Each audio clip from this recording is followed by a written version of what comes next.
Bonjour à tous, ici votre capitaine de route. Aujourd'hui, on va débriefer la 9e étape de ce Tour de France qui avait lieu cet après-midi. Alors dès le départ, une énorme bataille pour aller dans l'échappée. Vraiment, tout le monde voulait y aller, sauf que la Jumbo, elle ne voulait pas d'échappée, sans doute pour jouer la victoire d'étape. Ce qui fait que, après bien 40-50 km de bataille sur le plat, on se retrouve au col de la Ourcère, vraiment avec un énorme rythme vraiment qui a été imprimé jusque-là, avec Fabio Aru lâché notamment, qui va être sans doute malade. Donc cette étape de folie, elle continue, puisque dans le col de la Ourcère, il y a encore des offensives. On pense notamment à Barguil, à Pinot qui tente des choses avec Godu, Rechambar, voilà, les FDJ qui tentent de rattraper la veille, évidemment. Le peloton est vraiment réduit, hein. Il n'y a plus que 30 unités, globalement, ça roule vraiment très très très fort. On retrouve même à un moment donné donc Pinot et Barguil échappés ensemble avec Rechambar aussi. Il y a un rythme de folie dans ce col. Il y a Hirschi et Kamna qui se retrouvent à l'avant à un moment donné également. Hirschi qui lâche d'ailleurs Kamna. À ce moment-là, il est devant un groupe composé de Barguil, Formolo, Godu, Rechambar, Castroviro et donc Kamna qui sont récupérés. Alors qu'on monte ce col de la Ourcère, on apprend malheureusement l'abandon de Fabio Aru, qui décidément pour l'Italien ça va pas mieux, malheureusement pour lui. Hirschi finit seul en tête de ce col avec 1 minute 30 d'avance au sommet sur le deuxième groupe et plus de 2 minutes sur le peloton. Il gagne 20 secondes sur tout le monde dans la descente vers le col du Soudé. Il maintient l'écart dans la montée et il creuse encore plus dans la descente humide et dans le brouillard du col du Soudé.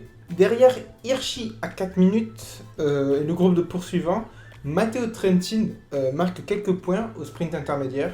Groupe de poursuivants qui est d'ailleurs repris avant le col d'Ischer, qui est géré par la Jumbo, donc ce peloton, avec 4 minutes 30 de retard sur Hirschi. Sur ce col d'Ischer, il y a Godu qui prend le point de meilleur grimpeur restant, donc sans doute pour annoncer un objectif futur pour lui. Hirschi, au pied de Marie-Blanc, il a 3 minutes 30 d'avance sur le peloton.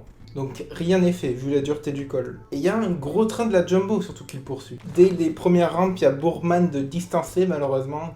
Voilà, il n'est pas dans la forme de l'année dernière, ça se voit. Le rythme de la Jumbo est vraiment intense, on sent qu'ils veulent gagner l'étape. Sauf que c'est pas Jumbo qui attaque, c'est pas Roglic, c'est Pogacar qui lance ses hostilités à 2 km du sommet qui est très difficile. C'est à ce moment-là qu'Adam Yates lâche prise, donc le maillot jaune sera sans doute nouveau ce soir. Par surprise, Quintana lâche à son tour. Il reste finalement près dans les roues, mais il n'a pas vécu une journée aussi facile qu'hier, Quintana, clairement. Derrière, avec Pogacar, on retrouve Bernal, Landa et Roglic. Donc vraiment, on sent que c'est les 4 meilleurs grimpeurs de ce tour pour l'instant. On voit la première attaque de Bernal de ce Tour de France. Attaque pas très tranchante, mais elle a le mérite d'exister. Derrière, Richie Porte essaie de revenir et il reste avec eux pendant pendant quelques mètres. Donc vraiment, Richie Porte pas à un mauvais niveau. Hirschi, qu'on a presque oublié, à 1 km du sommet, il a 50 secondes d'avance sur ce groupe de 4 qu'on a cité précédemment. Donc c'est compliqué, surtout vu le dernier kilomètre qui a plus de 9% de moyenne. Ça va être chaud pour Hirschi, clairement. Bardet, il profite de l'observation qu'il y a dans le groupe de devant pour essayer de revenir. Voilà, il essaie de faire le jump parce que le groupe avec les autres favoris est juste derrière. Au sommet, Hirschi, il a 35 secondes d'avance devant Roglic et Pogacar qui gagne du temps bonus vu qu'il était accordé au sommet du Marie-Blanc. Pogacar qui a d'ailleurs failli tomber dans la roue de Roglic pour le sprint au sommet. Bardet qui s'est malheureusement lui fait lâcher de ce groupe, il a fait le jump mais il a fait l'effort trop tôt apparemment. Du coup il se retrouve dans le groupe de Guillaume Martin. On assiste à comme dans les descentes auparavant, à une très grosse descente d'Hirschi, vraiment un as de la descente encore un, vraiment bravo à lui. 30 secondes d'avance pour lui sur Roglic, Bernal, Landa et Pogacar en bas de la descente. C'est pas fait parce qu'il reste encore 8 km de plat. D'ailleurs cet écart qui se réduit petit à petit sur le plat parce que les 4 collaborent étant donné qu'il y a un groupe juste derrière.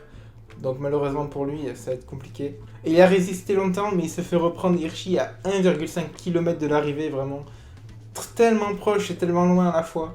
Hirschi qui du coup essaie de s'économiser pour le sprint, il lance le sprint et malheureusement il se fait déborder par Pogacar et Roglic.